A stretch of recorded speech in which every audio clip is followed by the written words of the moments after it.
Hi guys, this is advocate Rukhsar Ahmed and welcome to my channel learn law. अलग अलग धर्मों के कपल्स भी एक साथ शादी करना चाहते हैं। सपोज कपल्स के अंदर एक मुस्लिम है, एक हिंदू है, या एक क्रिश्चियन है, एक मुस्लिम है, या एक हिंदू है, एक पंजाबी है, और वो आपस में शादी करना चाहते हैं। तो बहुत सारी स्टेट्स के अंदर अब ये कानून बना दिया गया है कि अगर आप अपना धर्म परिवर्तित करना चाहते हैं तो पहले आपको डिस्ट्रिक्ट मजिस्ट्रेट के यहाँ पर सूचित करना होगा, और उसका एक प्रोसीजर है। वहाँ पर बहुत सारी डॉक्यूमेंटेशन फॉर्मेलिटीज़ आपको पूरी करनी होती हैं, और उसके बाद एक वक्त बीतता है और आपको अपना धर्म परिवर्तित करने का सर्टिफिकेट मिल जाता है। और उसके बाद फिर जब दोनों कपल्स एक ही धर्म के अंदर शामिल होते हैं उसके बाद शादी होती है। ये एक लंबा प्रोसीजर है।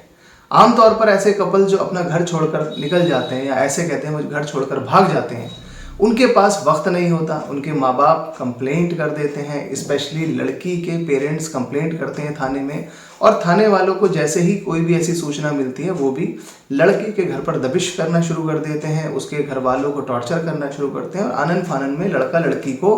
अपना बोनाफाइड और अपनी सही इंटेंशन साबित करने के लिए एक दूसरे से शादी करनी होती है। यहाँ पर परेशानी ये आती है कि अगर प्रोसीजर को फॉलो किया जाए कि पहले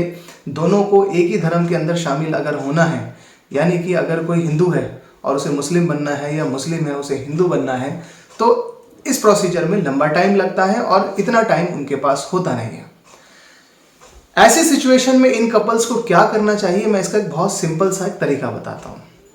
ऐसे कपल्स को अपना धर्म परिवर्तित करने की बिल्कुल भी ज़रूरत नहीं है, क्योंकि धर्म परिवर्तन करने में आजकल बहुत सारी ऐसी संस्थाएं जो आड़े आती हैं, जो उसका विरोध करती हैं, और आपको एक लंबा प्रोसीजर और पैसे भी उसमें खर्च करने पड़ते हैं। आप जिस भी धर्म में, हिंदू हैं, मुसलमान हैं, पंजाबी हैं, क्रिश्चियन हैं, जो भी आप हैं, आप अपने धर्म के अंदर रहें। और आपके लिए एक सिंपल प्रोसीजर ये है कि लड़का या लड़की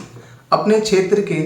एसडीएम के यहाँ पे, रजिस्ट्रार के यहाँ पर, या जो भी वहाँ पर अधिकारी होते हैं, मैरिज ऑफिसर होता है, वहाँ पर स्पेशल मैरिज एक्ट के तहत शादी कर सकते हैं। सवाल यहाँ पर ये उठता है कि स्पेशल मैरिज एक्ट के ऊपर और भी आपने बहुत सारी वीडियोस देखी होंगी, और आपके माइंड में ये मिसकंसेप्शन हो सकता है कि अगर हम स्पेशल मैरिज एक्ट के अंदर शादी करेंगे तो हमारे घर पर एक नोटिस जाएगा,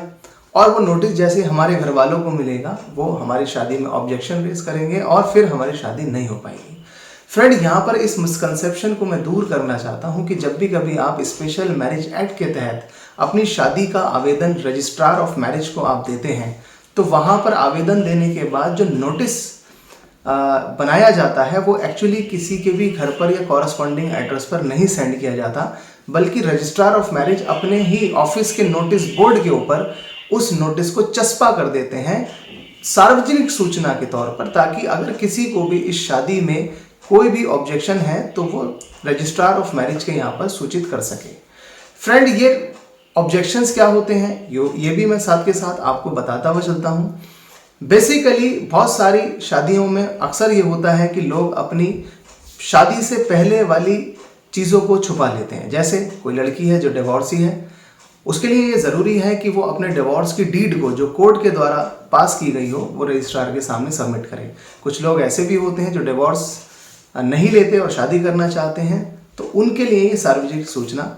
नोटिस बोर्ड पर लगाई जाती है। इसके अलावा हिंदू धर्म के अंदर सपिंडा रिलेशन है। सपिंडा रिलेशन उन्हें कहते हैं जिसके अंदर शादी नहीं की जा सकती, जैसे कजिन्स के बीच में शादी नहीं हो सकती। तो सपिंडा रिलेशन के अंदर अगर कोई है और वो शादी करना चाहता है तो कानून इसकी इजाज़त नहीं देता, और यदि किसी को इस पर ऑब्जेक्शन है तो वो ऑब्जेक्शन इन राइटिंग रजिस्ट्रार के पास दे सकता है। इसके अलावा भी कोई ऐसा ऑब्जेक्शन है जो उस शादी को प्रोहिबिट करता है या वो शादी को इनवैलिड करता है, तो वो अपना ऑब्जेक्शन रेज कर सकता है। लेकिन सिर्फ माँ बाप का ये ऑब्जेक्शन कि ये बच्चे हमारी मर्जी के बिना शादी कर रहे हैं, ये अपने आप में कोई ऑब्जेक्शन नहीं है। कोई भी लड़का या लड़की अगर बालिग हैं तो वो गवाहों की मौजूदगी में रजिस्ट्रार के सामने आवेदन देकर शादी कर सकते हैं, और माँ बाप उस शादी के ऊपर ऑब्जेक्शन नहीं कर सकते। इनफैक्ट माँ बाप के अलावा कोई भी व्यक्ति कोई ऐसा ऑब्जेक्शन रेज नहीं कर सकता जिसकी कानून इजाज़त ना देता हो। तो फ्रेंड्स, मैंने जहाँ से बात शुरू की थी वहीं पर दोबारा से आते हैं कि अगर आप दो अलग धर्मों के हैं, लड़का अलग धर्म से बिलोंग करता है, लड़की अलग धर्म से बिलोंग करती है, तो भी आप स्पेशल मैरिज एक्ट के अंदर शादी कर सकते हैं। इस शादी का जो बेनिफिट है वो सबसे पहला बेनिफिट ये है कि आपको धर्मांतरण से जुड़ी हुई किसी भी कानून कॉम्प्लिकेशन, किसी भी ऐसी संस्था के आड़े हाथों नहीं आना होगा जो आपको अननेसेसरी परेशान करेंगे। दूसरी बात यह है कि जब स्पेशल मैरिज एक्ट के अंदर आप शादी करते हैं तो आप उसमें रजिस्ट्रार ऑफ मैरिज के सामने पेश होते हैं और ये शादी आपकी 100% वैलिड होती है और जो सर्टिफिकेट आपको रजिस्ट्रार ऑफ मैरिज इशू करते हैं उसके ज़रिए आप अपने तमाम डॉक्यूमेंट्स में अपना नाम, रिलीजन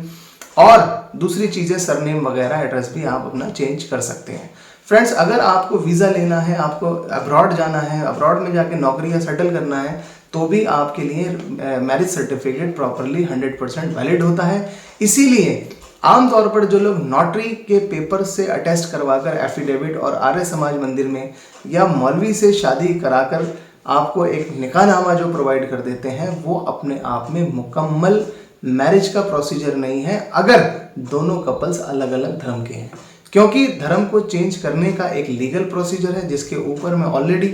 कई सारी वीडियोस बना चुका हूं। तो ये जो मैंने आपको प्रोसीजर बताया है, इसमें अभी भी अगर कोई चीज़ ऐसी है जो आप नहीं समझ पाए हैं या मैं इस वीडियो में उसको कवर नहीं कर पाया हूं, तो आप मुझे नीचे इनबॉक्स में मैसेज लिख कर दीजिए, जिसका मैं टाइमली आपको रिप्लाई करूंगा। और लास्ट में मेरी आपसे गुजारिश है कि मेरी अगर वीडियोस आपको अच्छी लगती हैं तो आप इन्हें लाइक करें, शेयर करें, सब्सक्राइब करें, क्योंकि इससे हमें हौसला मिलता है। शुक्रिया।